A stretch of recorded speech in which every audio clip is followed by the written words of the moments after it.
Овеянная неповторимой аурой заискрилось и засияло великолепие эвенкийского наследия. В зале районного дома культуры прошло торжество особенной теплоты и душевности. В дни Белецкого наслега раскрылись бесчисленные грани истории, культуры и быта северного народа, отражающие уклад и традиции. Но в основном День наслега мы показываем молодому поколению наше мастерство, мастер-классы. Соревнования проходят, концерты. Традиционно в гуляниях, торжествах и чествованиях, проходящих в дни Белецкого наслега, жители, семьи, творческие и трудовые коллективы участвуют массово. В этом году часть мероприятий впервые была проведена в Алдане. У нас мастериц очень много, и мы радуемся тому, что с каждым годом у нас появляется все много-много молодых мастериц, которым 20 лет. И даже в нашей школе дети очень часто делают свои поделки и участвуют на научно-практической конференции и занимают призовые места. С разнообразием кумаланов гости праздника смогли ознакомиться на выставке. Мастерицы села Хатыстыр и поселка Угаян представили 100 самых разнообразных ковриков. Число определилось не случайно. Выставка была приурочена к вековому юбилею якутской автономии. Обычно мастерицы шьют свои эти воображения. Там шьется, рассказывается о быте народов эвенкийского народа. Обычно означают там они кругляшки, этот солнце, да? Потом деревья, лес, горы рассказывается. Все кумаланы совсем разные друг от друга. Создание кумалана требует времени и стараний. Работа даже над сравнительно небольшим ковриком может занять не одну неделю. Оленьи шкуры подлежат выделке. Особые навыки нужны для того, чтобы сшить кусочки жильной нитью. Очень трудоемкая работа, потому что это шьется месяцами. Чем больше кумалан, чем эта работа трудоемкая. Это надо выделывать. Каждый кусок. Это же из кусков шьется. С кусков камусов. Сейчас уже женщины начали мастериться шить с разных материалов. Сейчас уже пошли конские работы. И работы еще есть с камусов. С остатков камуса шьется. Кумалан в эвенкийской семье считается мерилом достатка и благополучия. Жилище предков без нарядных ковриков невозможно было представить. Отражающие миропонимание северного народа, кумаланы были незаменимы в хозяйстве. Они теплые, для теплоты. Это когда на оленях упряжках ездят, и обычно кумаланы стилают, чтобы тепло было сидеть. Потом еще означают они для красоты, для дома, например, для стульев, для стен. Особенный интерес у гостей праздника вызвали мастер-классы. О тонкостях изготовления эксклюзивных украшений рукодельницы узнали на занятии по бисероплетению. Это древнее искусство является неотъемлемой частью эвенкийской культуры. В узорах элементы идут в определенной последовательности, а каждый орнамент полон глубочайшего смысла.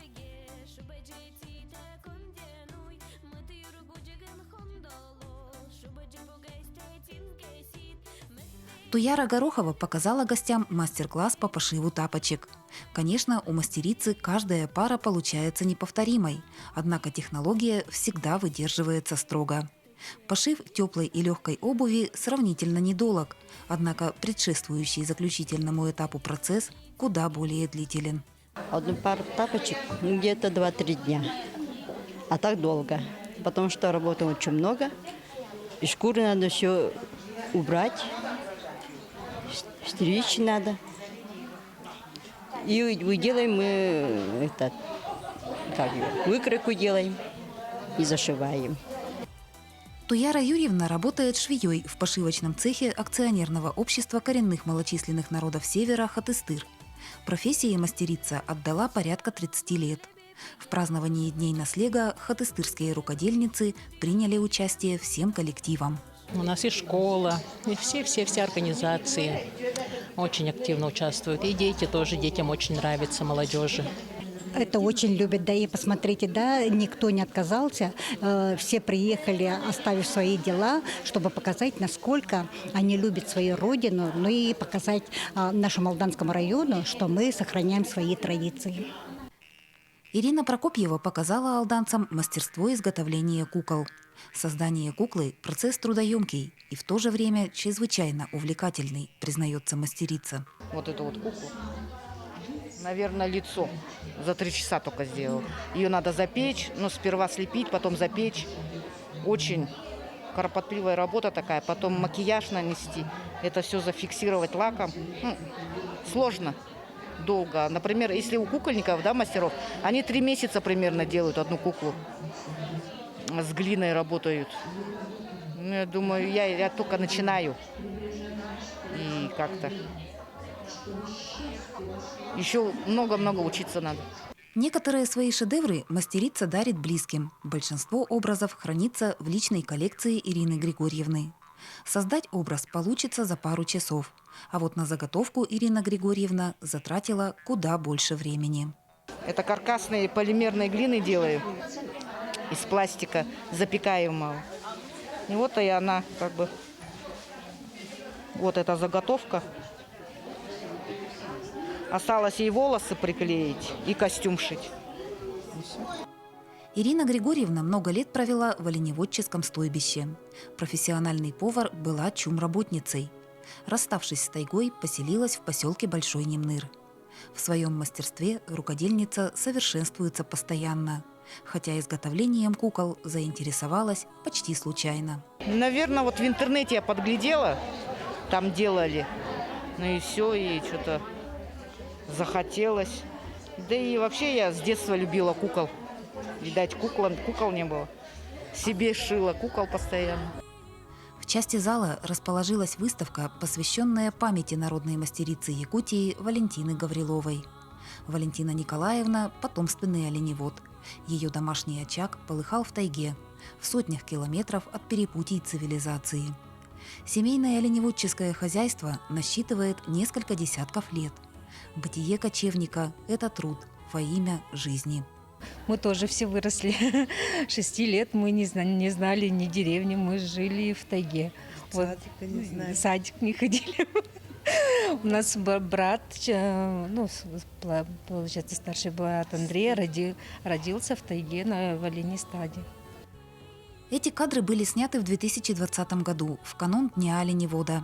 Семья Гавриловых совсем недавно вернулась в Хатыстыр из стойбища, которое располагается на реке Илмах. Путь занимал несколько дней. Хозяйка Валентина Гаврилова – мама 5 детей и 10 внуков. Девочкам Валентина Николаевна всегда стремилась в полной мере передать умения, коими владела сама. Она нас учила с детства шить, выделывать все шкуры. Мы всей семьей садились по вечерам перед телевизором. Она все нас учила с детства. Золотой иглой владела Валентина Николаевна. Так сегодня о народной мастерице Якутии говорят ее близкие и односельчане. Бывало, что над тем или иным шедевром рукодельница работала годами. Покрывала, подстилки, ковры, накидки, жилеты и торбоза для большой семьи рукодельница создавала долгими зимними вечерами. В Якутии коллекция национальной одежды Валентины Гавриловой считается уникальной. Да, коллекция, она уникальна. Как я уже говорила, да, презентация, что Валентина Николаевна, она индивидуально каждому назначала своим детям, сыновьям и дочерям, да, и эти работы делала она годами. То есть работа могла занять, не 1 год. Валентины Николаевны не стало в прошлом году.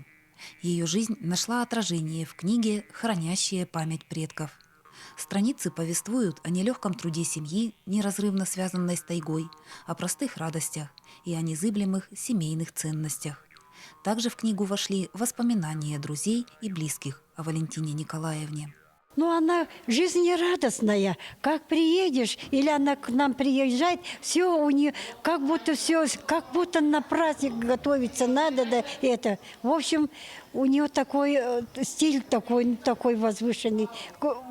Она любила жизнь, она любила всех. От мала до старых она любила.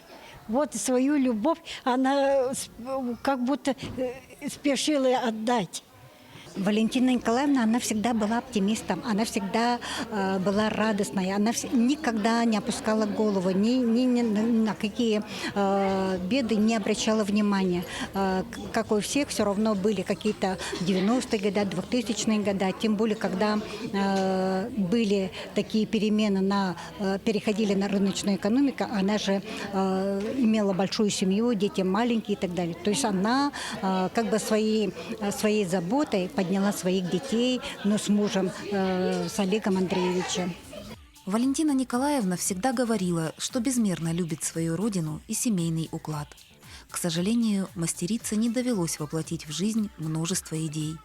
И сегодня начинания Валентины Гавриловой продолжают ее дети и внуки. Но мы хотим сейчас, продолжить мамины работы все дальше продолжать, потому что у нее много еще идей было. Она всегда воплощала все свои идеи. Приобщение молодежи к традиционным искусствам и ремеслам означает сохранение жизненного уклада, обычаев и традиций.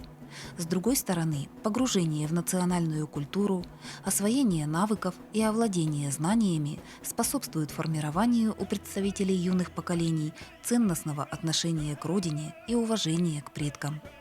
Эта цель является главной и в проведении Дней Белецкого наслега. В торжествах самые юные жители принимают участие с удовольствием. В творческих композициях и представлениях артисты раскрывают великолепие эвенкийского духовного наследия.